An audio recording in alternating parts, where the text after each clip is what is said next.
नमस्कार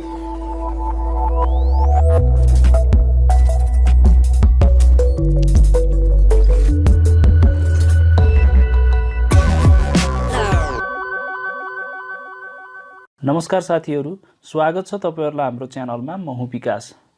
यदि तपाई YouTube क्रिएटर हुनुहुन्छ अथवा नयाँ YouTube च्यानल खोल्ने सोच्दै हुनुहुन्छ भने आज म तपाईहरुलाई 7 वटा पोइन्ट्सहरु बताउन गइरहेको छु जुन तपाईले फलो अप गर्नुपर्छ। यदि फलो अप गर्नुहुन्न भने तपाईको च्यानल सधैँभरि खतरामै हुन्छ। भिडियो सुरु गर्न भन्दा पहिला एउटा रिक्वेस्ट गर्न चाहन्छु, यदि च्यानलमा नयाँ हुनुहुन्छ भने च्यानललाई सब्स्क्राइब गरेर आडैको नोटिफिकेसन बेललाई पनि अन राख्नु होला, किन भन्दाखेरि मैले यस्तै भिडियोहरु च्यानलमा ल्याइरहेको हुन्छु। आउनुहोस् साथीहरु, आजको विषयवस्तुतर्फ लागौं।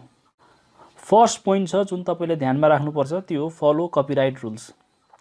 तपाईले युट्युबमा भिडियो बनाउँदाखेरि तपाईलाई म्युजिकको खाँचो पर्न सक्छ, फोटोको खाँचो पर्न सक्छ, साउन्ड इफेक्टको खाँचो पर्न सक्छ अथवा भिडियो क्लिपको खाँचो पर्न सक्छ र त्यो तपाईले कहाँबाट युज गर्नुहुन्छ? सिधै गुगलबाट सर्च गरेर त्यहाँबाट डाउनलोड गरेर युज गर्नुहुन्छ कि कसरी गर्नुहुन्छ? यदि तपाईले सिधै गुगलबाट डाउनलोड गरेर युज गर्नुहुन्छ भने तपाईलाई त्यतिबेला कपिराइट स्ट्राइक लाग्न सक्छ, किन भन्दाखेरि त्यो मटेरियल अरु कसैको हो।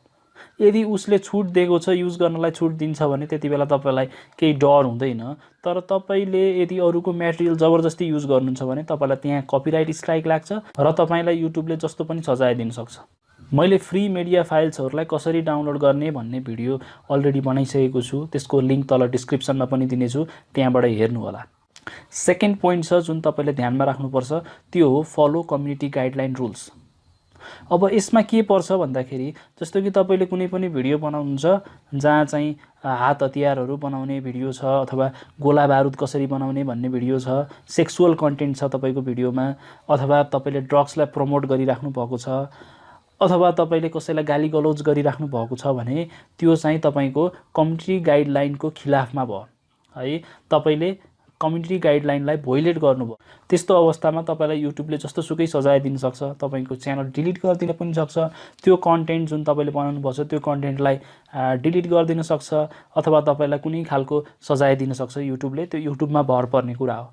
थर्ड पोइन्ट छ जुन तपाईले ध्यानमा राख्नुपर्छ युट्युब च्यानल बनाइसकेपछि, त्यो हो मेन्टेन कन्सिस्टेन्सी। तपाईले युट्युब च्यानल क्रिएट गर्नुभयो र आज भिडियो पब्लिश गर्नुभयो, त्यसपछि भोलि पब्लिश गर्नुभयो, त्यसपछि 3 दिनपछि गर्नुभयो, त्यसपछि 1 हप्तापछि गर्नुभयो, त्यसपछि फेरि 1 दिनमै 10-12 वटा भिडियो हाल्दिनु भयो, त्यसपछि फेरि 1 महिनामा एउटा पब्लिश गर्नुभयो, त्यसपछि 1 वर्ष गायब हुनुभयो, फेरि त्यसपछि पब्लिश गर्न सुरु गर्नुभयो भने तपाईमा कन्सिस्टेन्सी देखिएन। त्यस्तो अवस्थामा पनि युट्युबले तपाईको च्यानललाई इनएक्टिभ गर्दिन्छ। तपाईले अरूबाट रिच पाउनुहुन्न, तपाईको कन्टेन्टहरु अरूहरुलाई सो हुँदैन, त्यस्तो भयो भने तपाईलाई भ्युज आउँदैन, वाच टाइम हुँदैन तपाईको च्यानलमा, अनि बिस्तारै तपाईको च्यानल चाहिँ डेड अवस्थामा पुग्छ।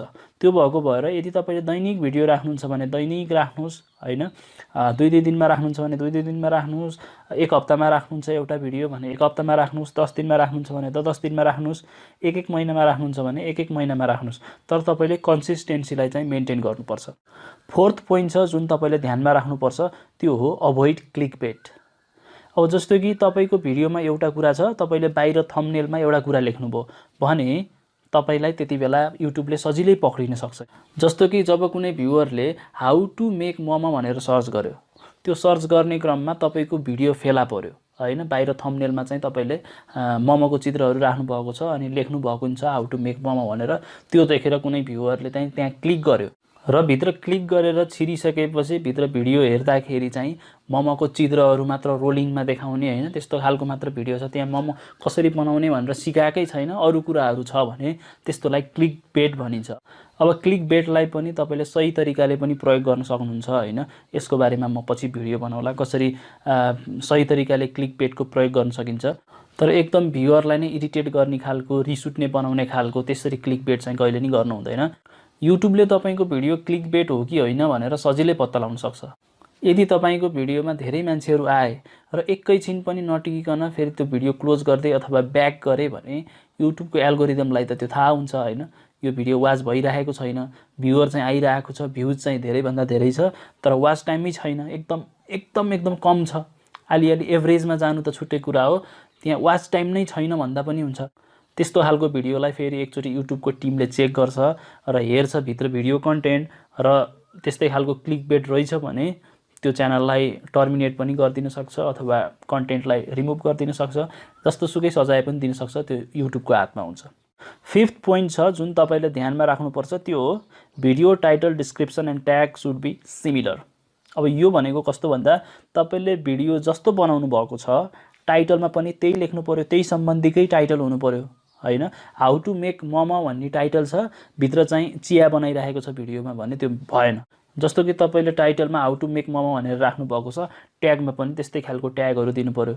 अब ट्यागहरू कस्तो कस्तो हुनसक्छ त्यसलाई मिल्ने, how to make momo at home, how to make momo easily, how to make tasty momo, how to make momo fast, यस्तो खालको ट्यागहरू चाहिँ दिन सकियो है। अब ट्याग चाहिँ how to make pizza, how to make burger भन्ने खालको दिनुभयो भने त्यो चाहिँ सिमिलर भएन, त्यस्तो खालको कन्टेन्ट पनि युट्युबले पक्रिन्छ र तपाईँको च्यानल टर्मिनेट हुनसक्छ अथवा विभिन्न सजाय तपाईँले पाउन सक्नुहुन्छ।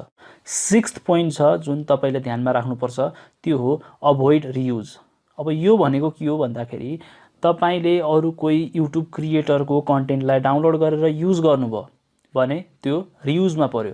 अरूको कन्टेन्ट मात्र होइन, तपाईँको आफ्नै अर्को च्यानलको कन्टेन्टलाई पनि फेरि तपाईँले अर्को च्यानलमा युज गर्नुहुन्छ भने त्यो पनि रियुजमा पर्छ। त्यस्तो कन्टेन्टलाई मोनेटाइज गर्न सकिँदैन है। अब अरूको कन्टेन्ट युज गर्नुभयो भने त त्यो कपिराइटमा पनि पर्छ, उसले कपिराइट क्लेम गरिदियो भने तपाईँलाई कपिराइट स्ट्राइक आउँछ।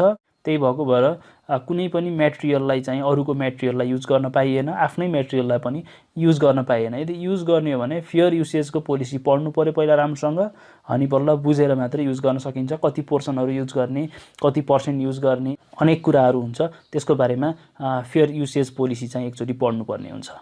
सेभेन्थ पोइन्ट छ जुन तपाईँले ध्यानमा राख्नुपर्छ, त्यो हो अभोइड वाचिङ ओन भिडियो।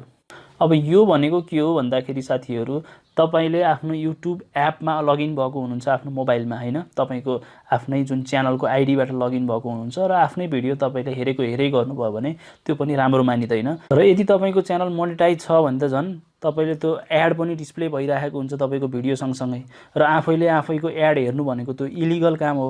तपाईँले धेरै पटक आफ्नै एड घरिघरि हेर्नुभयो भने तपाईँको आफ्नो गुगल एडसेन्सको अकाउन्ट पनि डिसेबल गरिदिन सक्छ है। त्यही भएर यस्तो खालको मिस्टेक्सहरू कहिले पनि गर्न हुँदैन। तपाईँलाई मैले 7 वटा मिस्टेकहरू भने जुन गर्न कहिले पनि हुँदैन साथीहरू। यदि तपाईलाई भिडियो उपयोगी लागेको भए भिडियोलाई लाइक गर्नुहोला र अरू साथीहरूलाई पनि शेयर गरिदिनु होला। यदि च्यानलमा नयाँ हुनुहुन्छ भने च्यानललाई सब्स्क्राइब गरेर आडैको नोटिफिकेसन बेललाई पनि अन राख्नु होला, किन भन्दाखेरि मैले यस्तै भिडियोहरू च्यानलमा ल्याइरहेको हुन्छु। केही जिज्ञासा एवं प्रतिक्रियाहरू छन् भने तल कमेन्ट बक्समा कमेन्ट गरी मलाई जानकारी गराउन सक्नुहुन्छ, त्यसको जवाब सकेसम्म दिने प्रयास गर्नेछु। अहिलेलाई छुट्ने अनुमति चाहन्छु। हजुरहरूको दिन शुभ रहोस्। जय नेपाल।